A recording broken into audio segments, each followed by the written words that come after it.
trying to be anybody else. All the things wanna get you down, make you serious, make you wear a frown. I just say, oh, I'm getting older. Be honest with yourself, this will never be the same. Oh, Hey guys, welcome to Surf and Show. I'm Noel Salas, and today's surfboard review is on the Storms by Sharpeye Surfboards. Now this is a pro model for Kanoa Igarashi, and I've got two boards. This is a stock 5.8 PU poly coming in at 25.8 liters, and then I ordered a custom Eps Epoxy 5.6 coming in at 25 liters. I'm 5'9" and 160 pounds. This is going to be a great review. Sit back, get your favorite drink, enjoy the show. Now as we dive into the attributes of this model, I want to first mention this board design was inspired by the Disco Inferno. Now I never had the privilege of riding that board. Now these are the changes on the Storms. It's got a wider nose. More surface area up here is going to make it a better paddler. They're also shoving more foam forward. And I believe that's going to help with paddling, and it's also going to benefit me shifting my weight forward and get more drive through my turns. I want to point out or look at the wide point on the outline here. Most of the time when a shaper pushes foam forward, it creates its wide point front from center. And that's going to make the board draw out its turn a bit. But if you look at it here, it's pretty neutral. I wouldn't say it's in front of center, and I wouldn't say that it's significantly behind center. Now, the reason I bring this up, because I want to talk about foot orientation. I surf more off my back foot, meaning a lot of my weight's back in this area of the board and I'm driving it from the tail. As opposed to someone exactly opposite of me would be a heavily front-footed surfer, shifting their weight forward and driving the board down the line to get speed from the front foot. Now, if the wide point was front from center here, I believe that would hinder a front-footed surfer more than it being neutral. And this is what I mean. If the wide point's front from center, there's going to be more width in the nose area here, right? And that's really about good paddling, making it more stable under the front foot. But now, when that front-footed surfer goes to put that weight into that turn, the board's more prone to catching up here. I really feel like the Storms model is going to best suit all different types of foot orientation. I felt it suited my back-footed surfing style real well. Guys that are neutral, they can kind of sit right in the middle, or even guys that are heavily front-footed. I believe it'll work good for all three.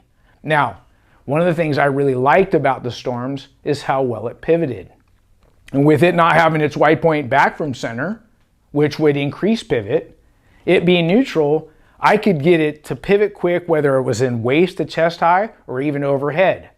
Now, the other things that we can attribute that pivot to is it's got a little bump in the tail right here. And that's really just to help the board pivot. They're reducing some surface area and making the board a little bit more high performance in the pocket. Now I want to talk a bit about rocker. Since I've never ridden the Disco Inferno, I wouldn't know what that rocker is. So we've got a low to medium entry, and then we've got a medium exit. Now I talk about the bump in the tail helping this board pivot. That's enhanced by medium exit rocker. And I believe that's a great combination. Now I felt that this board carried excellent speed and it had great drive-through turns, and it didn't matter if I was riding maybe more of a chest high and below wave or if I was riding a little bit overhead. For me, I believe the Storms is kind of like that higher performance shortboard for our kind of community. Now on the Concaves, it's running a single to double. Usually I won't put a straight edge on it, but I think it's important for you guys to see as I go from the single into the double, I'm in front of the fins here and I can already feel it. But you can see how aggressive that is. Look, see how much you can see my finger? I haven't seen this much double concave in a board in a while. And that goes all the way through the tail here. Now, one of the things I like about a single to double is when it's choppy or there's a lot of texture on the wave surface, I really feel like the way the water flows through a double concave keeps the board nice and loose and easy to put on rail. Now I mentioned the Storms being a good high performance shortboard for our community. This is why I say that. If you're an intermediate, advanced level surfer and you want to rip in 1 to 6 foot surf, this board will do that. When I put it in my hand, it kind of looks like a high performance shortboard. Rail's about medium, but it's soft and forgiving, right? It's not a flat deck. The rail's not super pinched. I'd say it's medium. And as I come back here, it's starting to get sharp back in this area, and the board offers good traction. I find myself living here in Southern California, 1 to 6 foot surf, 90% of the time, I'm riding boards like this. It's got that low to medium entry and medium exit, and it's carrying good speed. But I would say this is not a growler for 1 to 2 foot or 1 to 3 foot mushy surf. Guys like Kanoa and people that can generate their own speed absolutely can rip on this board. But if you want to go fast, have more fun, you might want to get on a board that has a bit wider nose, a bit less rocker, and still be able to do some good turns on. Now, I've been riding a bit of Marcio's boards. The Disco Cheater was a favorite and I had a blast on that board. You've got the Magudo, and you've also got the Modern 2. Now I want to talk about the fins I chose. I started on the 5.6 Eps Epoxy, put the H4 size medium fins in, got some fun waves, check it out. I'm getting older, be honest with yourself, this will never be the same. And I'm only part of the solution. Just say what you really feel, 'cause I'm here just to say, what do I need? Oh. So, oh.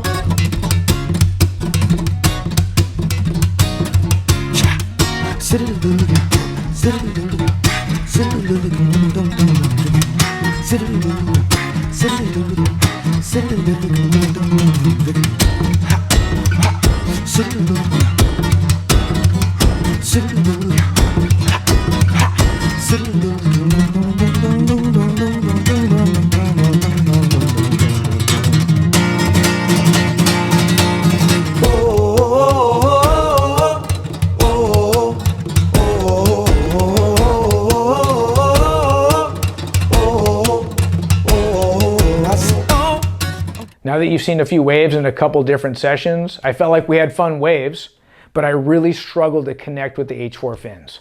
And I don't know if it's the size, them being medium, and I'm usually riding a large fin, so I'm getting more drive. But the way it feels underfoot and what it looks like on video to me is it feels like here's the rake and then here's the pivot. And somewhere in between my turns, I feel like I can get one good turn, but I can't link two good ones together. I feel like I'm lacking drive and flow, so there's nothing smooth in my surfing with these fins. Now, I'm not giving up on the H4 fins. I'm gonna try and get a set of large, but for me, the medium H4 and the Storms, I did not like it. After we switched from the H4s, I went into the large Philippe Toledo fin because this is what Marcio recommended with this board. Check it out.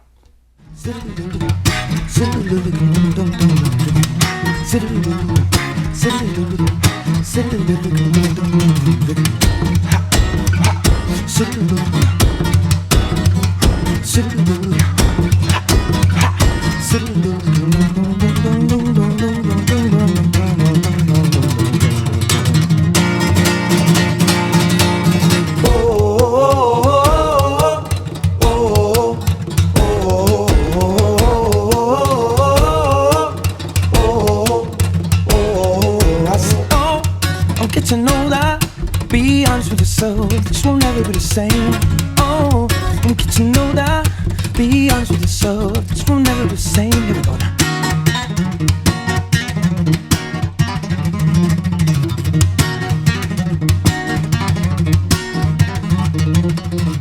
Now, after a few waves, a couple different sessions, the Philippe fins felt great. And I believe you can see the difference between the Philippe's and the H4. I believe I'm getting more drive-through turns, I'm surfing faster, the board looks like I have more control and it's smoother rail to rail, so I've got more flow. One of the things that keeps happening to me on performance boards with medium exit rocker is I like to pair them with a raked fin.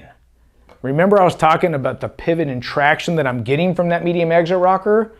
Well, the raked fin really enhances that pivot, giving me more drive-through turns. These Philippe's felt great. Now I want to talk about the fins I chose in future boxes. This is the Momentum Series rake template. This is a prototype fin. Check these waves out.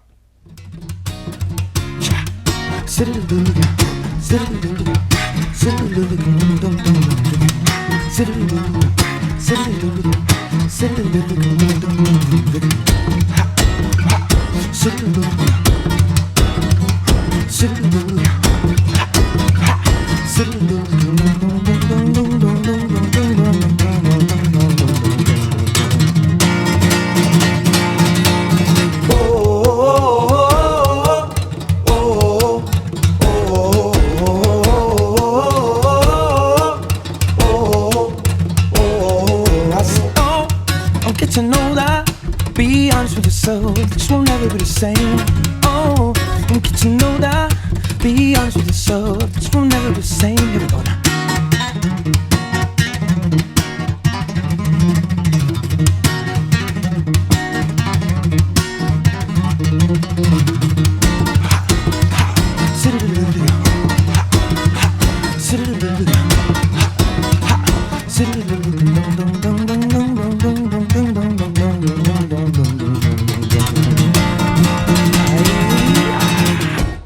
Now that you've seen a few waves in a couple different sessions, the Momentum Series rake template felt great.